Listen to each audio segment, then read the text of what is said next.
Eh, Me da mucho gusto estar con ustedes en esta tarde, eh, pues para ver un tema que es bastante interesante porque en algún momento de nuestra vida hemos estado en contacto con alguna semilla, algún fruto, y a lo mejor nunca nos hemos puesto a pensar de, bueno, ¿por qué existen? ¿Para qué existen? ¿Qué hacen? ¿De qué nos sirven? Etcétera. Eh, Así que en los próximos minutos vamos a platicar un poco, conocer un poco de lo que son las semillas, su función botánica, y pues al final ver la maravillosa creación que tenemos. Dios, un Dios todopoderoso, omnisapiente, sabía lo que hacía y vamos a darnos cuenta que esto es una evidencia de este maravilloso poder. Me voy a permitir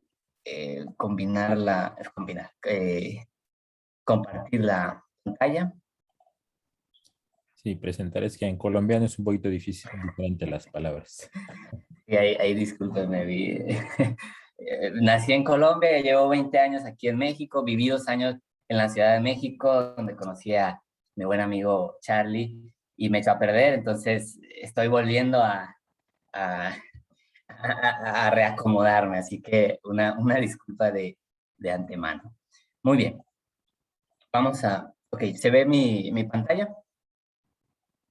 Sí, sí se ve. Ok, muy bien. Eh, vamos a iniciar. Quiero comenzar con un video muy corto. De hecho, fue un tema que hace algunas semanas apareció.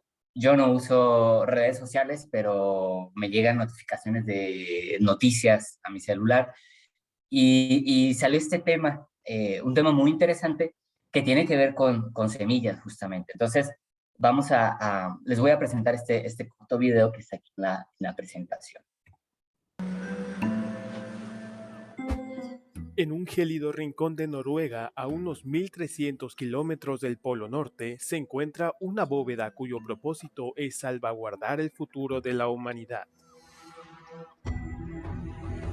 Un respaldo para los humanos ante una próxima crisis alimentaria sin precedentes.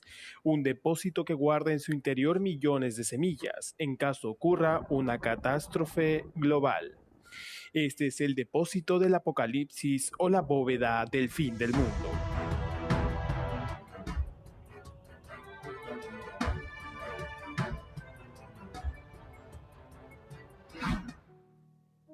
Inaugurada en 2008 en la isla de Longyearbyen, en Noruega, la bóveda global de Svalbard, o conocida también como el Arca de Noé de las plantas, almacena más de 1 millón de muestras de semillas de todos los rincones del planeta. El lugar, que representa más de 10.000 años de historia agrícola, fue concebida como una red de protección para la seguridad alimentaria en caso de una guerra nuclear, impacto de asteroide o algún otro escenario apocalíptico. Necesitábamos un sitio donde poder guardar duplicados, copias de seguridad de las semillas y las diferentes especies de todo el mundo, donde pudieran estar a salvo de verdad. Fue en el año 1996 cuando, después de muchas negociaciones, 150 países adoptaron el primer Plan de Acción Mundial para conservar y utilizar la diversidad de cultivos en caso de una crisis alimentaria. En junio del 2006, impulsaron la construcción de la llamada bóveda del juicio final. El depósito fue finalmente inaugurado en 2008 cuando recibió sus primeras semillas. Y si te preguntas por la seguridad, la bóveda de Svalbard está ubicada a 130 metros de profundidad en una montaña de piedra arenisca y a 430 pies sobre el nivel del mar, lo que permite mantenerse segura incluso si las capas de hielo se derritieran. Es impenetrable a la actividad volcánica, los terremotos y la radiación. Las semillas están almacenadas a 18 grados bajo cero, y en caso de fallo eléctrico, el permafrost ártico, capa permanente helada del exterior, actuaría como refrigerante natural. Esto le permite preservar los cultivos alimentarios durante cientos o miles de años. Pero la bóveda no es a prueba de todo. Los efectos del cambio climático han empezado a notarse también en el Ártico, lo que obligó a realizar el año pasado una mejora de sus instalaciones. La idea de un banco de genes para albergar una colección de cultivos alimenticios no se originó con esta bóveda noruega. En realidad, hay más de 1000 instalaciones de este tipo en todo el mundo, pero la bóveda de Svalbard es la más grande y más segura. Aunque sirve como una red de seguridad del fin del mundo, el depósito de Apocalipsis también actúa como respaldo para otros bancos de semillas, muchos de los cuales están expuestos a calamidades naturales y guerras. La bóveda de semillas de Svalbard fue abierta una sola vez y fue cuando estalló la guerra civil en Siria en el 2015. Esto motivó a pedir semillas a la bóveda noruega y extraer los granos que la contienda destruyó.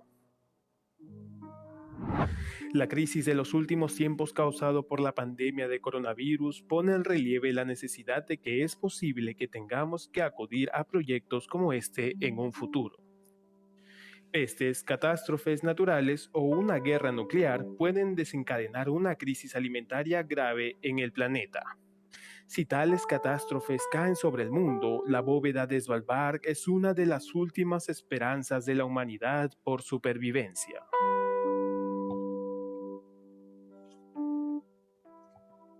Ok.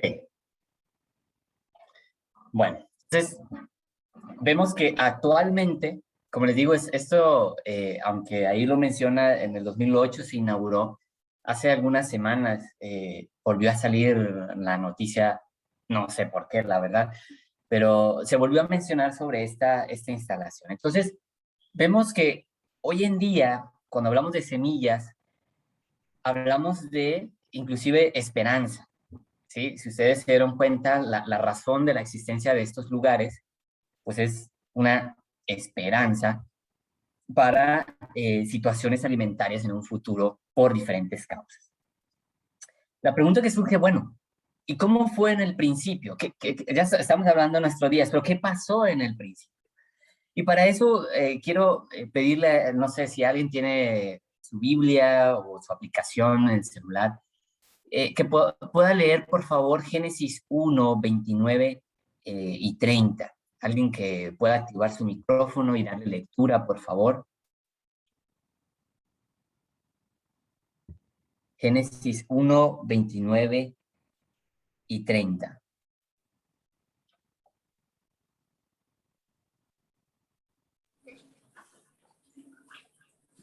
A ver, le voy a leer, dice, después dijo Dios, mirad, os he dado toda planta que da semilla, que está sobre toda la tierra, así como todo árbol en que hay fruto y da semilla. De esto podréis comer. Y también 30, ¿verdad? Dice, pero a toda bestia de la tierra, a todas las aves de los cielos y a todo lo que tiene vida y se arrastra sobre la tierra, les doy toda planta verde para comer. Y fue así. Ok, muchas gracias. Muchas gracias. Ok, la primera parte dijo Dios y dio la indicación de qué íbamos a comer los seres humanos, ¿sí? ¿Por qué se dirigió a los seres humanos? Dice, de toda planta que da semilla, que está sobre la tierra, y todo árbol que da fruto. Esa fue la primera indicación. El versículo 30 se dirige a las bestias y dice, todas las aves, todas las bestias, todas las aves y todo lo que se arrastra, que viva, toda planta verde les será para comer. Es decir, desde un principio, la cuestión de la alimentación fue algo muy importante para el creador y dio las indicaciones específicas para humanos, seres creados, humanos y los animales. Entonces, resumen en un principio, los humanos, la indicación que se nos dio fue alimentarnos de frutas, todo árbol que dé frutas, semillas. Y en el caso de los animales, la indicación fue todo lo verde, el pasto, básicamente. Ok, obviamente después podemos recordar nuestras historias, ¿verdad? Y en la lectura de la Biblia, pues todo lo que pasa, ¿no? Viene la caída, el diluvio, y en un momento Dios permitió hacer un cambio en esta dieta y después el ser humano no quiso y no ha querido volver a este principio y entonces la dieta ya es completamente variada. Bueno, entonces, si nosotros leemos este texto, vemos tres conceptos diferentes, bueno, dos, pero hoy en día, y este es un debate, después pueden debatir con sus compañeros, frutas, verduras y hortalizas. ¿Alguien me puede mencionar sin googlear? Porque así eh, ¿cómo se dice? Virtual, pues es muy fácil, ¿no? Me meto a Google y frutas, verduras y hortalizas, ¿qué diferencia hay? ¿Es lo mismo? Es más, yo les preguntaría, ¿el tomate qué es? ¿Es una verdura? ¿Es una fruta? ¿Es una hortaliza? ¿Qué será? ¿Quién me dice el tomate qué es? ¿Y por qué?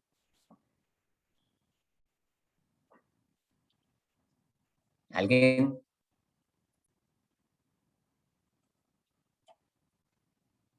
¿Qué será? ¿Una verdura? Porque lo como con las ensaladas. ¿Es una fruta? Sí, ¿Es no. una fruta? ¿Es una fruta? Como me decía un maestro, ¿me preguntas o me dices? ¿Es una fruta? Bueno, es una fruta. Es una fruta. Ok, muy bien. Yanay, ese es tu nombre, ¿verdad? Yanay nos dice que el tomate es una fruta. Muy bien. ¿Alguien piensa diferente? ¿Alguien apoya? ¿Alguien está en desacuerdo? ¿Alguien no sabe? Pero ¿por qué si la fruta, si no es dulce, el tomate no es dulce? ¿Por qué podemos decir que es una fruta? Bueno, nada, mentiras. Son preguntas que surgen y debates que, bueno, debates a lo mejor no muy interesantes, pero que normalmente podemos vivirlos en nuestras casas, ¿no? Bueno, fíjense, vamos a ir por partes para entender. Ahorita vamos a definir o a responder qué será el tomate, por ejemplo. Fíjense, una hortaliza se define como cualquier planta herbácea o hortícola que se puede utilizar como alimento, ya sea crudo o cocinado. Se incluyen en estas denominaciones todos los productos vegetales comestibles que no son frutas, cereales y legumbres. Y tenemos una imagen, déjenme activar esto. Aquí tenemos una imagen de una planta y algunos ejemplos, ¿no? Prácticamente todo lo que sea comestible de origen vegetal, que no sea frutas, cereales y legumbres, ahorita vamos a ver por qué, se conoce como hortaliza. ¿Ok? De hecho, dentro del grupo de hortalizas tenemos verduras, que se definen como un tipo de hortaliza, en específico las hojas de color verde, que representan solo la parte comestible, que es producto de la presencia de la clorofila en las plantas. Bueno, son verdes porque tienen clorofila, ¿no? Pero entonces, fíjense, todo lo que sea comestible de una planta, a excepción de los frutos, se considera una hortaliza. Y todo lo que es verde por la presencia de la clorofila, se considera una verdura. Es decir, estamos hablando desde el punto de vista botánico. A lo mejor si ustedes le preguntan a un chef o una persona de gastronomía, les puede decir, no, el tomate es una verdura, porque no es dulce y porque lo usamos en las ensaladas. Pero botánicamente, el tomate se considera una fruta. ¿Ok? ¿Por qué razón? Bueno, en definición, una fruta, en términos botánicos, una fruta es la parte de la planta que contiene una semilla.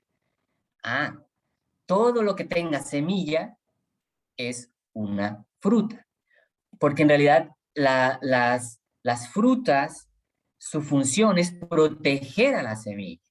Entonces, por definición, por eso estamos hablando de frutas, ahorita vamos a hablar de semillas, pero están relacionados. La fruta protege a la semilla. Entonces, todo lo que tenga semilla se considera botánicamente una fruta. Tomate, el aguacate. Fíjense que el aguacate en Brasil toman jugo de aguacate.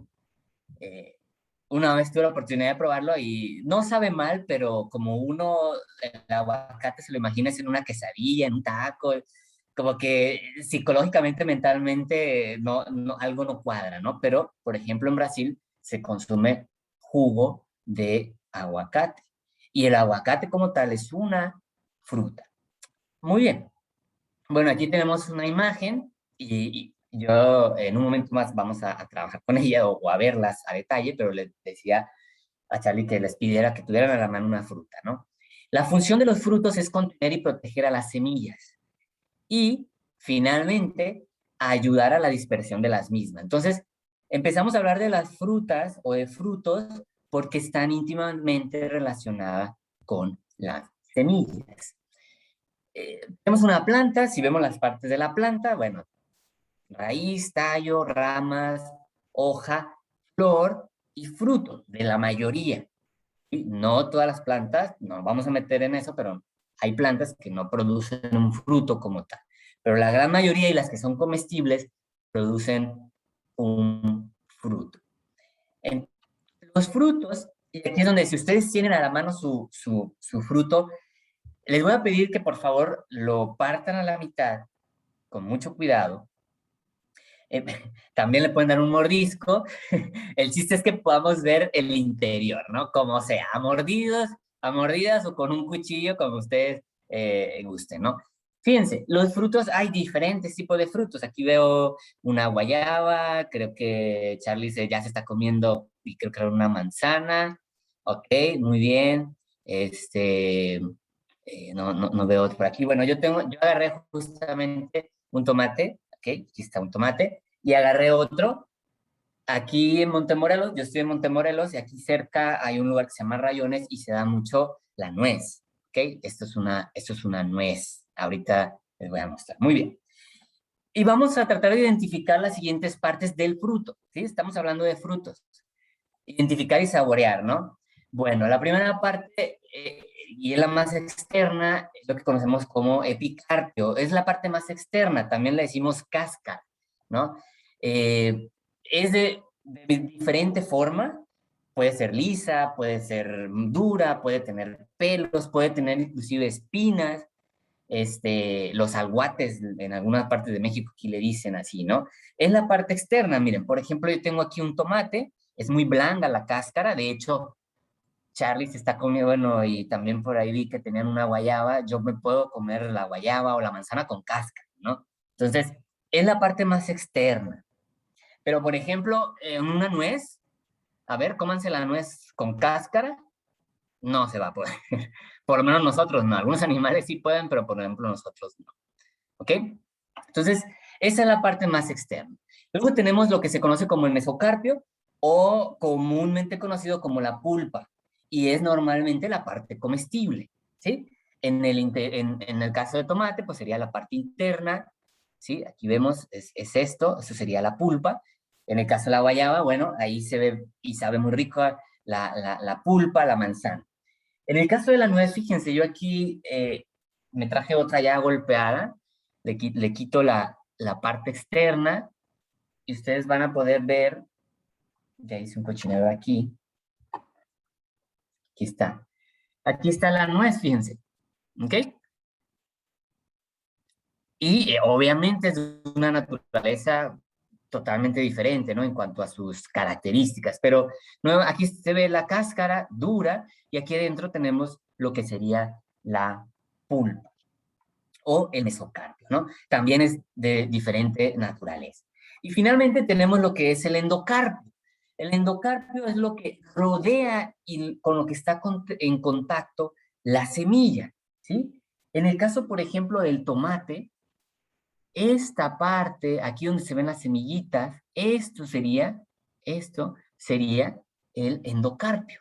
Ojo, estamos hablando de partes del fruto, de un fruto.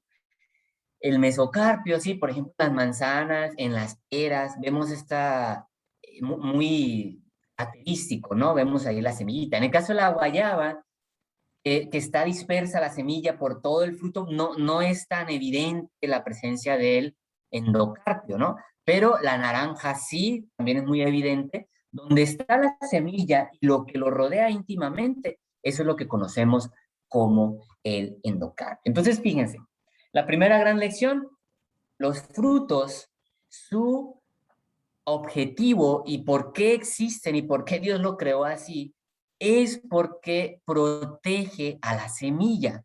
La semilla es una parte muy importante para las plantas, para los vegetales. ¿Ok? Muy bien. Ahora, vamos a hablar específicamente de lo que es la semilla. La semilla, como les digo, es una parte fundamental y muy importante para las plantas. Y Dios, y cuando Jesús estuvo en esta tierra, lo sabía, ¿sí? Por ejemplo, esta imagen, ¿a qué se refiere? ¿A qué parte de la Biblia o qué es esta imagen que nos dice? ¿Sí recuerdan? La parábola del sembrador. La parábola del sembrador, muchas gracias, así es. ¿Sí? Se encuentra en Lucas 8, 5 al 8, no la vamos a leer, es una parábola muy, muy conocida, pero me gusta y lo traigo como ejemplo porque dice que la semilla, el sembrador salió y cayó en diferentes partes.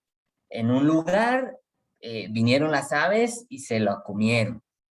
En otro lugar dice que crecieron cardos y espinos y la ahogaron y no creció. Y en otro lugar era tierra fértil y la semilla finalmente creció. Esta es, aparte de la reflexión y de la enseñanza que podemos obtener, desde el punto de vista botánico es muy real. Jesús sabía de qué estaba hablando, porque las semillas, esta es su principal función, el desarrollar una nueva planta y necesita condiciones específicas para poder crecer. Por definición, decimos que la semilla es la parte de la planta con flores. Normalmente está en la flor, las semillas están en la flor.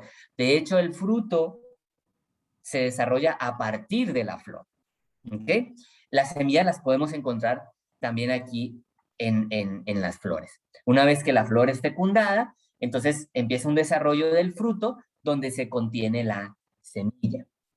Habitualmente se encuentra en el interior del fruto y contiene el embrión. Bajo circunstancias favorables, recuerden que la parábola dice que una semilla cayó en tierra fértil y creció, es decir, condiciones favorables puede dar lugar a una nueva planta. Muy bien, entonces, las semillas también contienen ciertas partes importantes, ¿no? Por ejemplo, el año pasado, cuando se vino la pandemia, que nos encerraron a todos, nosotros vivimos, como les digo, yo vivo en Montemorelos, no es no es una super ciudad como la Ciudad de México, es una ciudad, algunos le llaman pueblo, pero sí es una ciudad muy pequeña y hasta cierto punto muy rural. Entonces, como estábamos en la casa y para no ponernos a pelear con mi esposa y con mi hijo, lo que hicimos fue hacer un huerto y compramos, fíjense, este es el tomate, el fruto, y a ver si se ve. De hecho, yo tenía por aquí unas pinzas, pero no las tengo. Pero vamos a ver si se logra ver. Pues bueno, ahí más o menos se ve. Esto es, ahí más o menos se ve. Eso es una semilla de tomate, ¿ok? De hecho, nosotros sembramos y cultivamos tomate en ese inicio de la pandemia, ¿no? Aquí está, yo la compré, semillita de jitomate, y tuvimos una planta. La semilla tiene ciertas secciones o ciertas partes. La primera sección es el tegumento. El tegumento nuevamente es la parte más externa, ¿ok? Se trata de una capa que envuelve y protege a la parte central de la semilla y le permite intercambiar agua con el medio externo. Ojo, entonces estamos hablando que la semilla tiene una doble protección.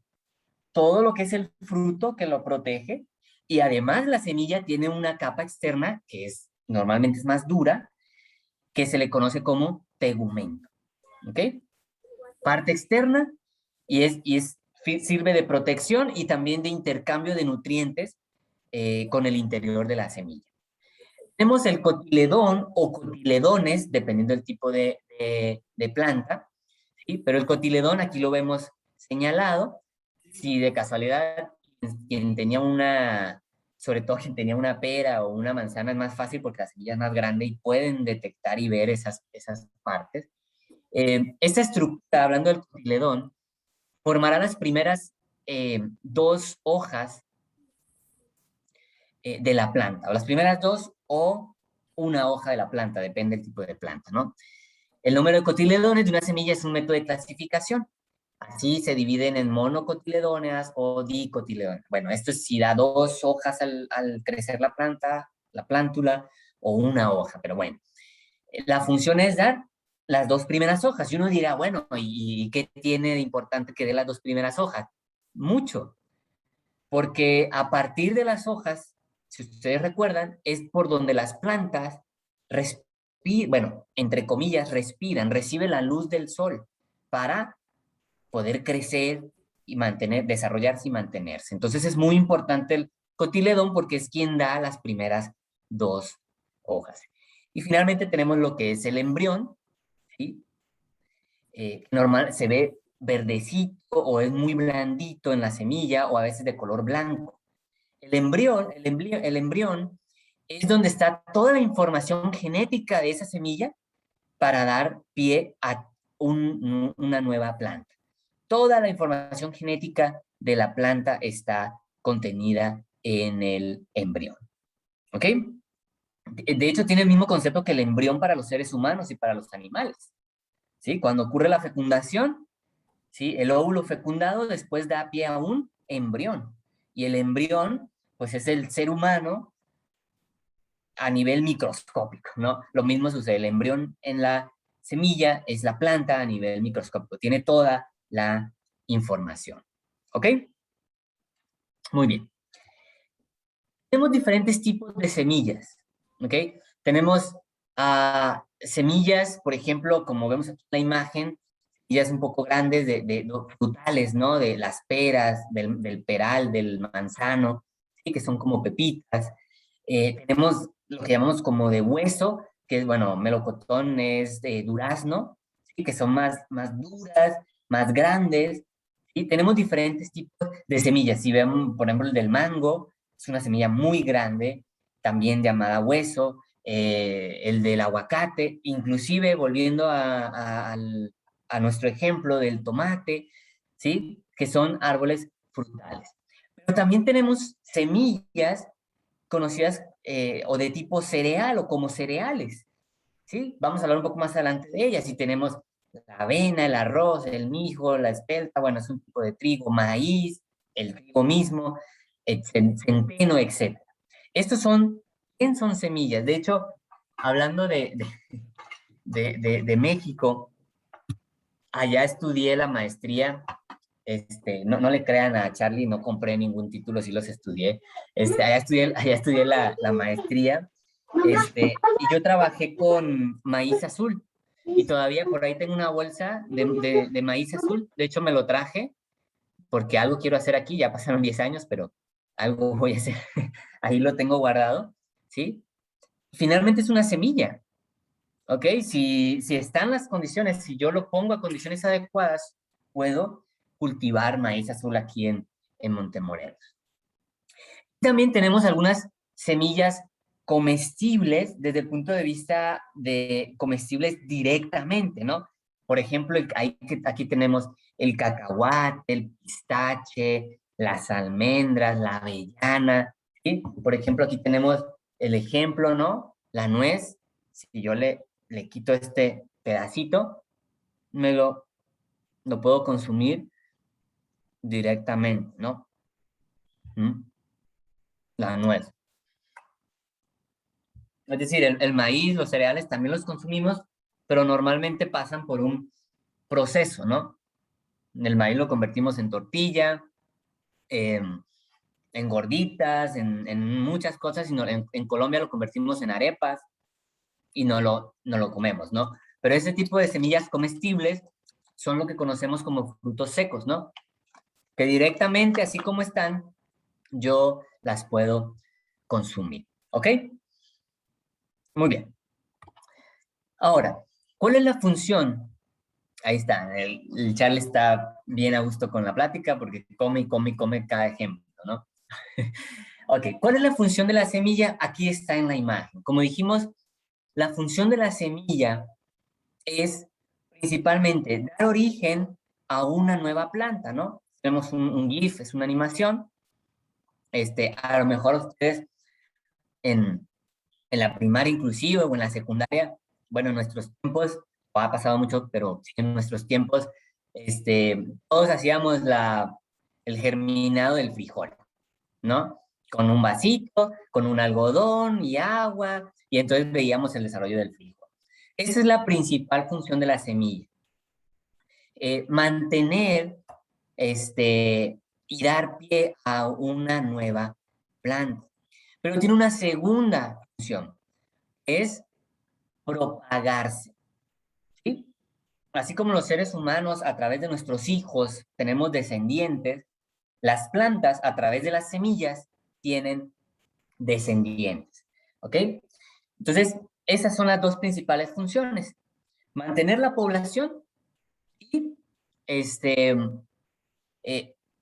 ayudar a propagar o dispersar a la planta de manera específica, ¿no? Entonces, como les digo, la función de la semilla, como un ejemplo, es la misma función de los huevos en los animales ovíparos, ¿no? ¿Sí? Cuando la hembra pone el huevo lo protege, si se dan las condiciones, se desarrolla el polluelo y crece un nuevo ser vivo. Lo mismo sucede con las semillas, pero desde el punto de vista del reino vegetal. ¿Qué condiciones necesita una semilla para desarrollarse? Bueno, quise ponerles esta imagen porque cuando hablamos de semillas, y seguramente ustedes han escuchado, a lo mejor algunos habrán consumido, los germinados. Los germinados no es más que plantas en las primeras etapas de la vida. Pero para tener germinados, yo necesito partir de una semilla. Entonces, no vamos a ver cómo se hace un germinado. Yo después les puedo pasar esta presentación, las puedo hacer llegar. Y bueno, en internet de hecho pueden encontrarlo. Pero básicamente, para que se desarrolle una semilla necesitamos 4 factores indispensables. En primer lugar, agua. Necesita un grado de humedad, ¿sí? Agua. En segundo lugar, necesita aire, oxígeno, ¿ok? Para poder iniciar con el desarrollo de la planta. También necesita una temperatura adecuada, ni muy fría, bueno, aunque hay plantas que crecen a temperaturas muy bajas, ni muy caliente, aunque algunas plantas, casos muy raros, por ejemplo, hay plantas en el desierto, sí, pero necesitan una temperatura adecuada. Y también, muy importante en el caso de las plantas, es que necesitan iluminación, necesitan luz solar. ¿Ok? Ustedes saben que las plantas son fotosintéticas, entonces necesitan luz solar para crecer. Nosotros, no, yo doy una clase y siempre digo a los muchachos, qué padre que hubiéramos sido nosotros así fotosensibles, ¿no? Que no necesitara comer, alimentarme, sino que caminara y con el rayo del sol ya con eso me llenaban, ¿no? Nosotros los seres humanos no somos así, pero las plantas sí son así. Entonces necesitan agua, oxígeno, temperatura adecuada y luz solar o iluminación. ¿Ok? Si la semilla tiene, como les mostraba aquí, ¿sí? Cuando llegan a estas condiciones adecuadas, entonces se empieza a desarrollar la planta. Mientras no lleguen esas condiciones, no se va a desarrollar. Es decir, yo tengo aquí guardado las semillas de tomate. Si yo las dejo ahí, por sí solas no van a crecer. Yo necesito ponerlas en condiciones específicas. Lo mismo con el maíz. ¿Ok? Y esas condiciones, entonces, son, como lo menciono, agua, oxígeno o aire, temperatura y iluminación o luz solar. ¿Ok? Entonces, las semillas es lo que utiliza, es la forma de propagación de las plantas y de hacer crecer su población nuevamente. Las semillas contenidas en los frutos o flores son uno de los más exitosos resultados de la carrera por la supervivencia.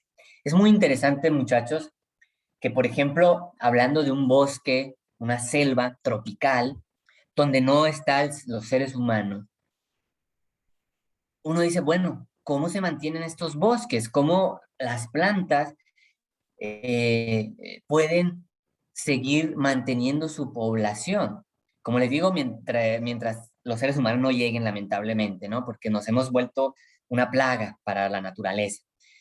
Bueno, la forma de hacerlos a través de las semillas. Y a diferencia de los animales, ¿sí? Por ejemplo, de los ovíparos, pues está la hembra, se puede mover, llega el macho, es decir, hay movimiento. Los vegetales no tienen movimiento, ¿sí? Por ahí hay un tipo de planta que les llaman los árboles caminantes, algo así. Bueno, es un tipo de árbol que se mueve, pero estamos hablando de no sé cuántos centímetros al año, ¿no? Por ciertas condiciones. No es que camine como en el Señor de los Anillos, ¿no? Sino, eso es un mito, ¿no? Las plantas son fijas, son estáticas. Pero entonces, ¿cómo decimos que utilizan la semilla para mantener su población? Bueno, en esta maravillosa creación, donde todos los seres vivos necesitamos de todos, existen diferentes formas de dispersión o propagación que llevan a cabo las plantas. La dispersión o propagación es un proceso ecológico importante para el mantenimiento de la biodiversidad de los ecosistemas y para la regeneración de las comunidades vegetales. Yo doy una materia que se llama fisiología vegetal o bioquímica vegetal. Y siempre les digo, nunca olvidemos que las plantas son seres vivos. Y las plantas, al igual que nosotros, tienen metabolismos. Y las plantas, al igual que nosotros, tienen que reproducirse para mantener su población. ¿Ok? Son seres vivos. Entonces, nuestro creador dejó diferentes formas, diferentes maneras de dispersar para las plantas. ¿Y por qué existen? Bueno, como lo hemos dicho, hay diferentes formas de semillas. Hay semillas muy grandes, como el coco. El coco es una semilla, ¿sí? El coco. Y hay semillas muy pequeñas, como estamos viendo el del tomate. Y estos son árboles frutales. No nos estamos metiendo con la cuestión de los árboles del bosque, ¿no? Que no nos dan fruto, pero lo mismo se aplica con ellos, ¿no? Entonces, fíjense, existen diferentes formas de propagación. Y las principales son las siguientes. En primer lugar, tenemos a través de animales. Eso se conoce como zoocoría. Zoocoría. Bueno, ahorita lo vamos a ver la palabra, ¿ok? Y como vemos en la imagen, puede ser de dos maneras. Una, el animalito lo consuma y justamente por esa estructura de la semilla se protege en el aparato digestivo y sale por las heces. Entonces, un animalito que lo consume, por ejemplo, un pájaro, lo consume en un lugar, vuela y en su excremento hay semillas. Una ardilla, como tenemos aquí, o algún otro animalito. Lo consume y a través de su excremento se dispersa. O la otra es, si ustedes tienen animalitos, sobre todo perritos, o bueno, o nosotros mismos si vamos a caminar a algún bosque, de repente llegamos y encontramos cositas pegadas en la piel del animal o en nuestro pantalón o en nuestros zapatos. Eso es una forma que se adhiere la semilla a la parte externa del animal y de esta manera, ya sea cuando se rasque o cuando se limpie, se dispersa. O también con los insectos. Los insectos muchas veces van por el néctar, pero hay un polvo que se deposita en las patas. Y como ellos vuelan o siguen caminando, pues lo van dispersando. De hecho, a nosotros nos pasó porque también sembramos sandías. Y no nos salían y no nos salían. Y resulta que nos dijeron que era aquí en Montemorelos y en esa época no hay muchos insectos. Solo moscas, lamentablemente. Entonces lo que tuvimos que hacer fue hacer manualmente esta operación. Es decir, nosotros agarrábamos una flor y lo llevábamos a otra flor así con un hisopo. para que nos diera fruto, ¿no? Y fue muy interesante porque sí nos dieron sandías. Entonces, esta es la primera manera, a través de los animales, conocido como zoocoría. La segunda manera es a través del agua, y esto es conocido como hidrocoría. ¿Okay? La tercera y cuarta manera es por explosión y a través del viento. Estas dos están relacionadas. A través del viento se le conoce como anemocoría. ¿Ok? Y digo están relacionadas porque yo no recuerdo sinceramente, aquí se da un árbol que en cierta época del año, yo soy muy alérgico, en cierta época del año, sobre todo en primavera, hay mucha alergia porque este árbol suelta unos como seda.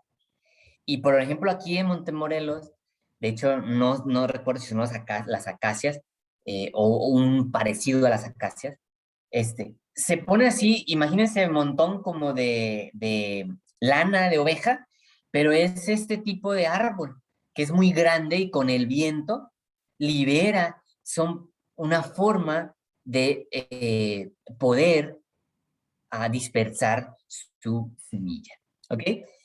Hay otro tipo de dispersión que se le conoce como barocoría, que es por gravedad. Bueno, esto es el fruto está y es tan pesado. De hecho, el coco tiene varias maneras. Una de ellas también es así, es tan pesado que cae al suelo y entonces puede generarse una nueva planta. Vamos a ir a hablar rápidamente de cada una de ellas. Bueno, la primera, como dijimos, es la zoocoría, que es a través de animales. Es una de las estrategias más efectivas. De hecho, en los bosques, en las selvas tropicales, prácticamente más del 80% de las especies de los bosques se mantienen por este tipo de dispersión a través de los animales, ¿no? Monos, ardillas, pájaros, etc. Algunos ejemplos, la mayoría de los árboles frutales, como los cítricos, naranjos, mandarinas, limonero, eh, paréntesis. De hecho, algo muy interesante también de la creación, la mayoría de las frutas son muy coloridas, ¿sí? Rojas, amarillas, naranjas, la mayoría. Esto se hace, y Dios lo creó así y se ha visto, para atraer justamente a los animales, ¿sí? Los animalitos vienen a picotear los frutos cuando ya están maduros, es decir, cuando ya tienen un color característico. Es una forma de atraer, ¿ok? Por eso les digo que es muy maravilloso cuando hablamos de esto y recordamos la cuestión de la creación. Algunos árboles de climas templados, como el manzano, el peral, el ciruelo, etc. Esta es la forma más común y prácticamente la mayoría de los árboles la utilizan. Zoocoría, que es a través de animales. Hidrocoría, como su nombre lo dice, pues utiliza el agua como un mecanismo de dispersión, ¿sí? Aquí tenemos en la imagen. Obviamente esto se da en plantas que tienen un ambiente acuático o muy húmedo, ¿sí? Por ejemplo, hay ríos cerca o en el mar, ¿sí? Que están rodeados o tienen muy cerca al mar. Entonces, algo interesante es que estas semillas tienen estructuras características. Por ejemplo, son impermeables y también tienen este tipo bolsas de aire para poder flotar. Si no, pues se hundirían y si no son acuáticas, pues se mueren, ¿no? No crecen. Pero al tener estas bolsas de aire, pues pueden flotar. Un ejemplo muy común es el coco, ¿sí? Tanto por gravedad y por hidrocoría puede dispersarse. El caquile marítima, Cocos nucifera, estos son los nombres científicos. Este es un tipo de arbusto que es marino, se da en las playas, utiliza esta manera.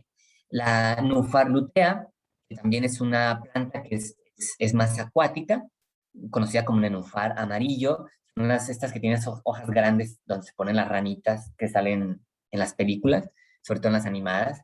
Bueno, utilizan este tipo de dispersión. La anemocoría, que utilizan el viento, muy relacionado, como les decía hace un momento, con la explosión, utilizan el viento para dispersar sus semillas. Algunos ejemplos, bueno, voy a leerlos o les voy a mencionar los nombres comunes, ¿no? El diente de león, ¿no? Este que que lo soplas y no sé si pides un deseo, no sé qué es lo que dices que hay que hacer. Dicen que hay que hacer, ¿no? Que lo soplas y se libera. Bueno, lo que se libera son las semillas, justamente. Las orquídeas, la flor nacional de Colombia, muy bonitas. La jacaranda y algo que se llama pata de vaca, que aquí se da mucho en lugares cálidos. Ahorita vamos a ver una imagen, fíjense, aquí está el diente de león, ¿sí? Las jacarandas en alguna época del año tienen colores muy bonitos, morados principalmente, cuando está la flor, pero cuando se seca tiene una semilla que con el viento se dispersa. Y estas son lo que le digo, llamado pata de vaca, bueno, así se le dice por aquí. Inclusive uno escucha cuando se revientan. Se seca y se escucha cuando se revienta y libera por explosión la semilla. Y algunas a través del aire se dispersan. ¿Ok? Entonces, estas son diferentes formas de dispersión de las semillas. Bueno, y a ir terminando, eso que acabamos de ver es desde el punto de vista botánico, ¿sí? Hablando desde el punto de vista de la botánica, por eso les decía, botánicamente, Yanay, el tomate es una fruta. Así que si la próxima vez alguien te dice que es una verdura, le dices que no, que botánicamente es una fruta porque tiene semilla. ¿Ok? Esa es la respuesta. Muy bien. Para ir terminando, usos cotidianos de la semilla. Ya dijimos hace un momento que podemos consumirla, pero nos sirven para otras cosas, ¿sí? Y aquí les pongo 3 ejemplos. Uno, consumo directo, ¿sí? Así como vimos a Charlie toda la sesión, comiendo, podemos comerlas directamente, ¿no? Hablando de las nueces, hablando de las almendras, etcétera, ¿no?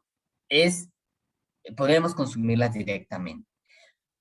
Pero también podemos obtener compuestos de ellos, principalmente aceites.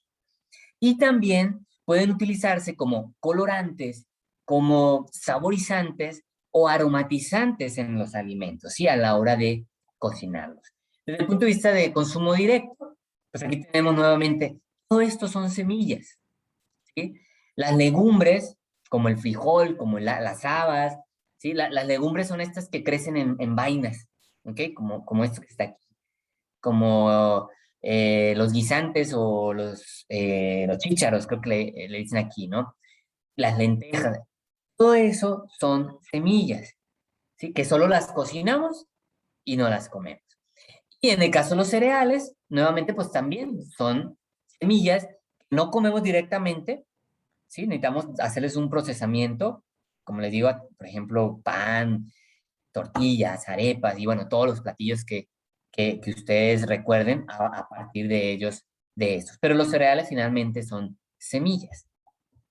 Uso de extracción, bueno, esto es lo que se conoce como semillas oleaginosas, ¿no? Entonces seguramente ustedes han visto en la televisión o en los tiendas comerciales, de cadena comercial, todas estas marcas que aceite de soya, de girasol, de maíz, ¿sí? Esto se conoce como oleaginosas. Y obtenemos aceite de ellos, ¿no? Tenemos que pasar por un proceso para poder obtener este aceite, ¿ok? ¿Cuánto tiempo nos queda, Charlie? Ya voy a terminar, pero para saber. Realmente ya me debes como 20 minutos, pero está bien, luego te los cobro, no hay problema. Bueno, Adelante. Okay. Ya estoy terminando. Ya sé que en nuestro contrato y nuestra negociación hubieron términos, pero luego nos arreglamos. Ok, muy bien. Entonces, podemos nosotros extraer o debemos extraer de estas semillas el aceite. Entonces, también preguntaba, porque este es otro video muy corto, 2 minutos, 3 minutos, sobre el proceso de extracción creo que es de aceite de maíz, ¿no? Entonces, vamos a prestar atención. No inventes. inventes! ¡No inventes! ¡No inventes! ¡No inventes! Pescado, pollo frito, quesadillas, arroz y muchos platillos más se pueden hacer con él. Prácticamente es un básico en la cocina. Es El aceite de cocina. Hay dos tipos de aceite, los de origen animal, como el del hígado de bacalao y el de hígado de tiburón, Y los de origen vegetal, que se hacen con semillas como las de maíz, arroz, ajonjolí y hasta con semillitas de uva. Pero el más común es el de las semillas de canola. ¿A poco crees que con esas semillitas se puede crear una botella de aceite como esta? chequen tan sorprendente transformación. Oye, Alicia, ¿a poco tú ya sabías? ¡Obvio! Estos enormes contenedores están llenos de semillas que llegan en trenes. Y en total, en este lugar hay 100,000 toneladas que serán convertidas en aceite. ¡No inventes! La semilla viaja por estos transportadores y luego cae en estos depósitos llamados hilos. El siguiente paso es el laminado, donde unas enormes prensas las aplastan hasta que se vuelven delgadas hojuelas. Entonces, pasan a unos poderosos y enormes hornos que tuestan las semillas a una temperatura de 90 grados y la transforman en una pasta. ¡No inventes! Después, la pasta pasa a estas poderosas máquinas llamadas expellers, que son gigantescos exprimidores que presionan la pasta hasta obtener el aceite.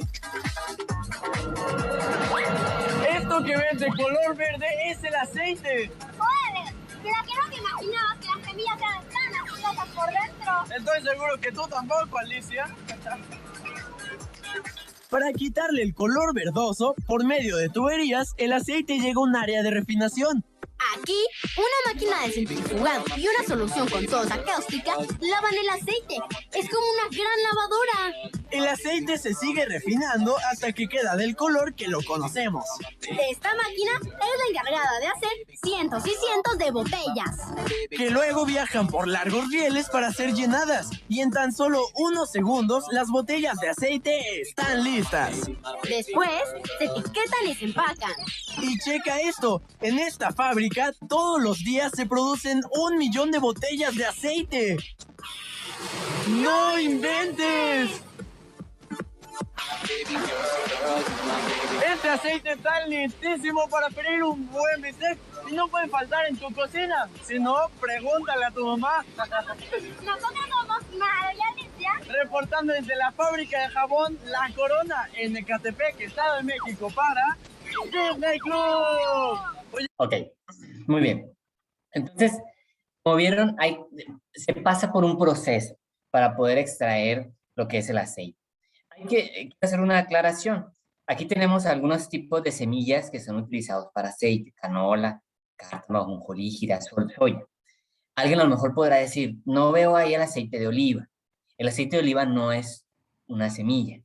Bueno, o no se obtiene de una semilla. El aceite de oliva se obtiene de la oliva, que en sí es un fruto. Sí, es un fruto oleaginoso. Entonces, sí, alguien dirá, bueno, ahí está metida la semilla. Sí, pero más que nada se basa en el contenido de aceite del fruto como tal. De las semillas, pues tenemos estas que son de las más importantes. ¿Ok? Muy bien. Y como les mencionaba, también algunas semillas se utilizan como colorantes y saborizantes, ¿no? Lo que conocemos como especias.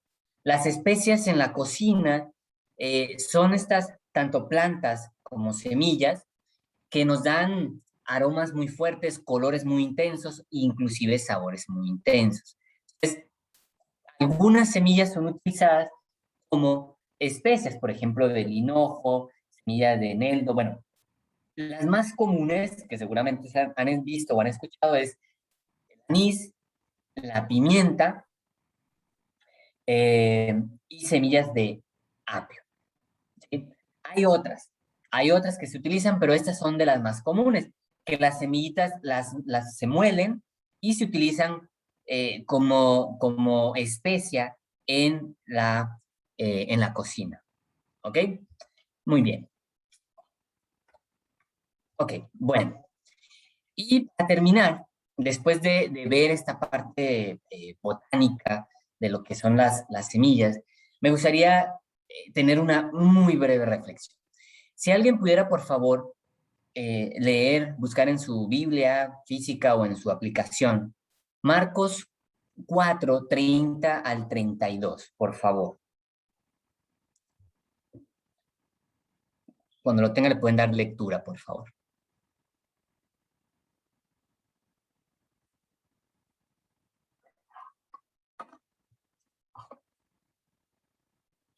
¿Alguien?